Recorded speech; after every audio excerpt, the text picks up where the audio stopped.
So guys, second time this has I heard this last night working on the 2011 Mini Cooper. After I handed the customer the car back, he told me that he changes the oil 3,000 every 3,000 miles.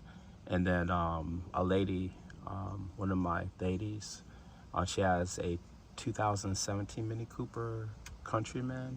She told me that think she told me she changes her oil every 3,000 miles. Guys, I had a Honda Odyssey minivan.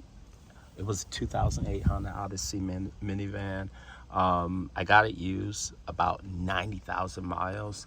And I changed the oil whenever the computer told me to. And I'm assuming that was every 6,000 to 7,000 miles. I changed the oil. Whenever the computer said change the oil, I changed the oil. I'm thinking it was every 7,000 miles. I use Walmart synthetic oil 5W20 at about 250,000 miles.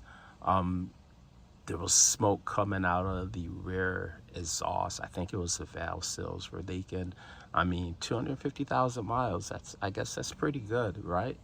So I went ahead, changed the valve seals, and continue using the Walmart oil all the way up to 365,000 miles. It lasted until my baby mama crashed it.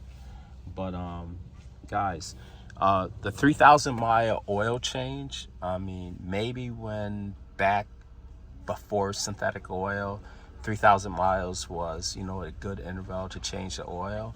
But now, guys, with the quality of oil, you can possibly go 6,500 to 7,000 miles. You're good to go.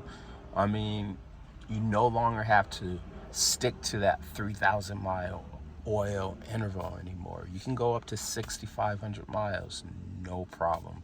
The most important thing is to check the level of your oil. You got to check the level of your oil, especially if you smell oil coming from your engine compartment or in the interior of your car, or if you see oil leaks on your driveway. You gotta check your oil. Never let the oil go below the minimum. Never let the oil go before the minimum. So if you have to check it once a week, check it once a week, right? If it's good, then increase it to 2 weeks. If you check it every 2 weeks and it's still good, then maybe increase it to every 3 weeks. But most important part, keep the level of your oil between the min and the max. You no longer have to stick to that 3,000 mile interval. You can go up to 6,500 miles. So just want to, I know a lot of people save you some money. You don't have to do that 3,000 mile oil change anymore, as long as you're using the recommended oil for the car.